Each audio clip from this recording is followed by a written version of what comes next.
2018 Mercedes-Benz E-Class car review.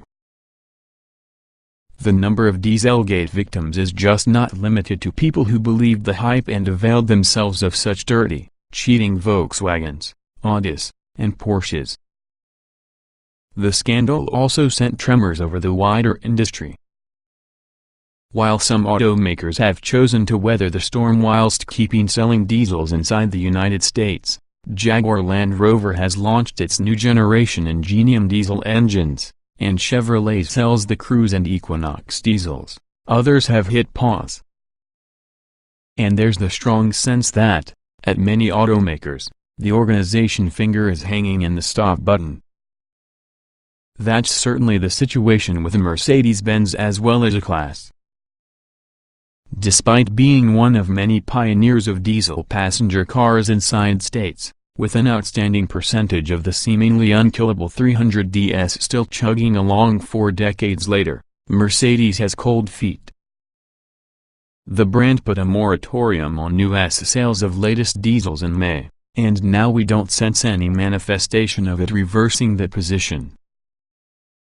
Which is usually a shame, mainly because it denies us a number of the finest engines that Mercedes currently produces, as confirmed by driving the 2018 versions in the Euro-spec E350D and E220D. Happy Union. The E-Class fundamentals are similar on both sides with the Atlantic. German dentists appreciate the identical sense of quality as Floridian ones do. The European iteration with the current W213 generation car shares exactly the same understated the way they look, immaculately crafted cabin, and a feeling of dynamic stability. But the Union, while using big turbocharged 3.0-liter diesel V6 that powers the range-topping E350D, is usually a particularly happy one. Part in the long-serving OM642 engine family, this V6 is usually a direct descendant in the engine that did duty within the previous generation E350 BlueTech sold here. Displacement is unchanged at 2,987 cc, but output has risen by 44 horsepower to 254, which is accompanied by 457 lb-ft of torque. That's available from just 1,600 revolutions per minute. The car we drove was rear-wheel drive, although all-wheel drive is also available. Both versions use precisely the same 9-speed automatic transmission shared with all the entire class range. The engine statistics perfectly reflect this power plant slowdown urgent relaxed progress. The diesel pulls strongly looking at the modest torque peak and upward, plus the gearbox shifts intelligently to maintain revs down. A gentle accelerator application will deliver forceful quickening. The E350D pulls far from traffic even when you restrict yourself to the superior inch in the pedals travel. But pushing harder delivers more, with all the transmissions switching out of their miser mode, where it upshifts without delay, to a more aggressive map that keeps the engine rolling around in its deep-chested mid-range. What it doesn't do is rev.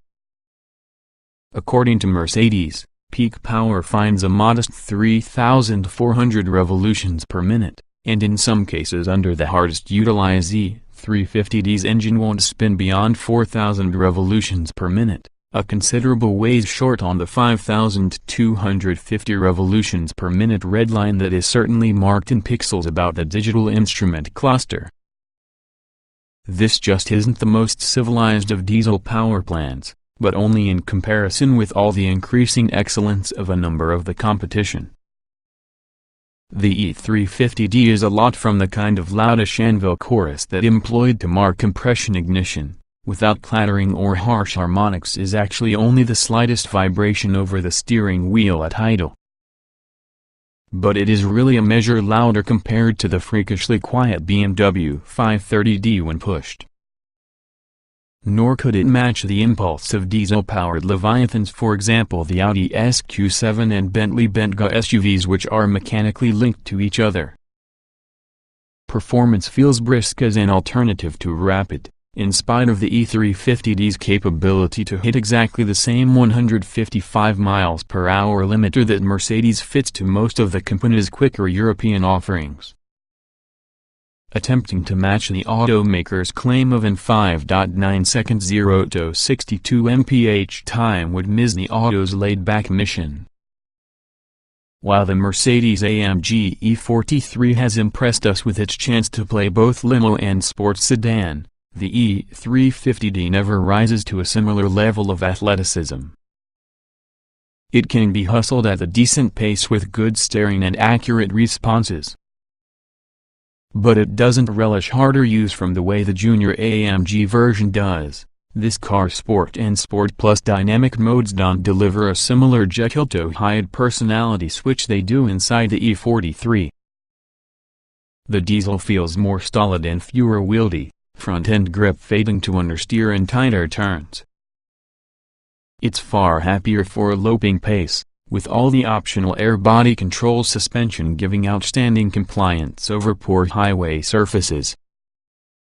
In the interest rate of sampling the total platter of forbidden fruit, we also were built with a turn within the four-cylinder E220D, which uses Mercedes' OM654 engine, a whole new architecture developed at huge cost. The E220D falls somehow short on the E350D with regard to both power as well as, with 192 horsepower and 295 lb-ft of torque. The E220D lacks the E350D's effortless muscularity and requirements considerably more accelerator pressure to produce a similar higher-level perceived acceleration.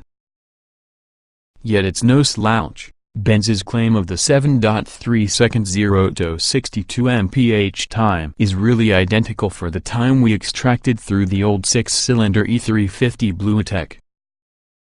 Downsizing brings other benefits, though.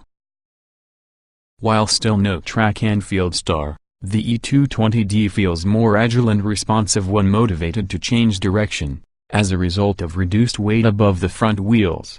Mercedes figures the auto is about 260 pounds lighter as opposed to 6-cylinder. The new engine is quieter as opposed to V6 at the same time, and it's also capable of delivering some seriously impressive fuel economy. The official European combined figure of 72 miles per gallon is really as fanciful because they things usually are. In real-world use owners are reporting much better than 45 miles per gallon. In our hearts we understand it's unlikely that Mercedes will provide any more diesels for the United States. There is no realistic prospect with the 4-cylinder E220D turning it into here, not without the almost oil crisis leading to Thunderdams being built and Tina Turner wearing chainmail. Yet there is usually a fleeting chance the E350D might return sooner or later. It's a hope worth possessing.